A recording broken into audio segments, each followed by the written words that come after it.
Hi, I'm Dr. Brickner, Brickner Chiropractic Health Center. We're going to be talking about the QSM adjustment today and kind of give you an idea of what we do here in the office.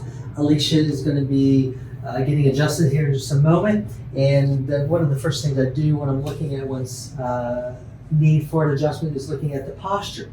Because with the QSM adjustment, it's all about restoring balance and decompressing the spine so that the body and the nerve system can work and function better. When the body is out of alignment, we start to see that it shifts and it starts to compress and it loses its balance. So yeah, the body should be balanced, and when it starts to shift away from the vertical axis, then that starts to cause compression and causes irritation to the nerves, causes the muscles to become tight, and causes things to be tense, like that, right, Alicia? Mm-hmm. A little sore there. And so I'm going to make some adjustments here. I'm going to recheck her balance then and see how her body restores. Because right here, the left shoulder is rotating back, the right shoulder is rotating down, and she has some head shift to the right, causing some compression and irritation to the nerves over here. One of the things that we see with misalignment of the spine is lack of proper motion. As I bend Alicia's head to the left, it's definitely tighter than going to the right. And so with proper alignment, that motion should be equal. A little tight there on that left side, correct? Yes, it was.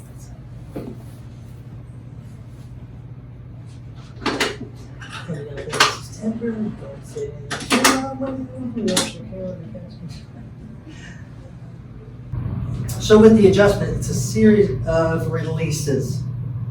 Finding areas along the side of the skull, along the side of the neck, that is pulling the spine and the body down.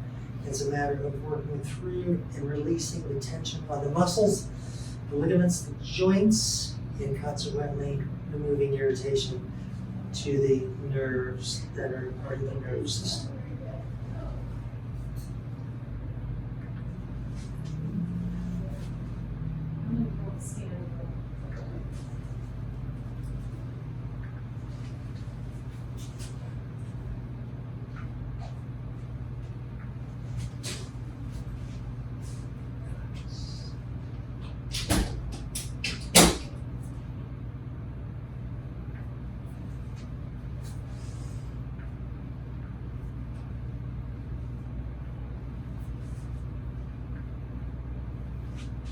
As the body, as the muscles start to relax and the tension comes off the spine, then the nerve irritation is removed.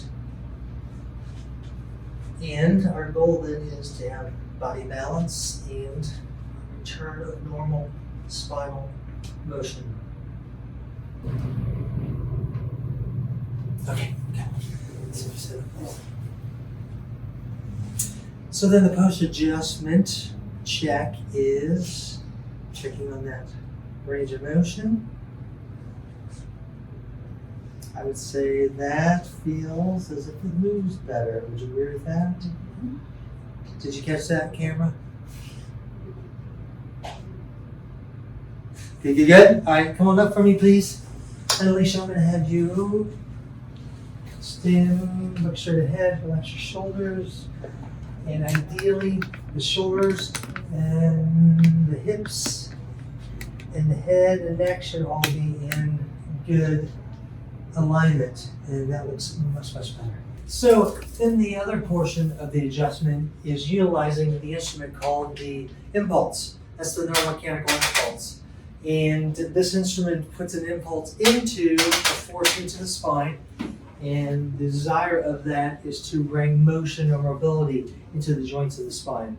It also works well to release some of the muscle tension in the areas that need that released as well. So with Alicia here, I'm going to be looking at, she's having some issues with that mid-back there on that left side. So I'm going to check range of motion. Just going to bring the heel out, approximate that to the hip, and see how far that goes, and see how much tension is there. As I bring the left one up compared to the right one moves a little freer and appears to be a little easier. Do you feel that tension right there? Mm-hmm. Yeah. So when I bring Alicia's left heel up, I start to feel some restriction in that lower back, which tells me that the left lower back or SI joint is not working well. So adjusting that joint attempting to mobilize that area.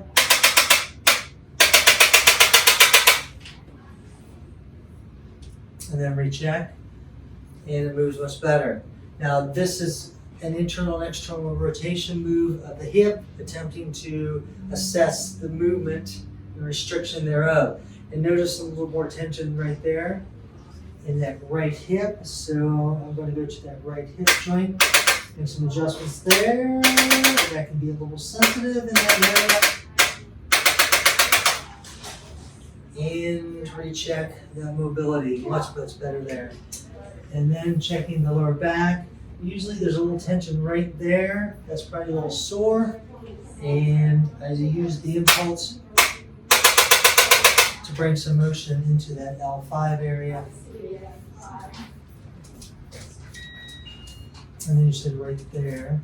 So that's probably a little tender too, is that right? Mm-hmm. So I think you have some ribs that are not doing well.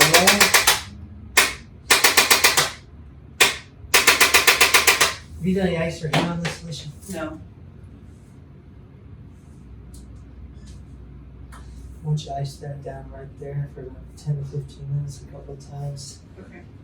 in the evening there. The other thing is, are you having problems when you sleep with that? Mm-hmm. Is it by chance your bed's too soft? I don't think so. No? Okay. No problem with that. You don't sleep on the couch, do you? Take naps on the couch? No, I don't. And we're back at school, right? No. You're still working from home? Yep. How's your seat at home? I've actually brought it here from work. Good, because I'm assuming that might be part of the problem. All right, as I'm adjusting the calves to release the tension on the calves so that we have that stress off the feet, because a lot of times plantar fascia or fasciitis is a result of just way too much tension in the calf muscles. So releasing the tension there can really have a profound impact on that soreness in the feet there. Doing okay? Mm-hmm.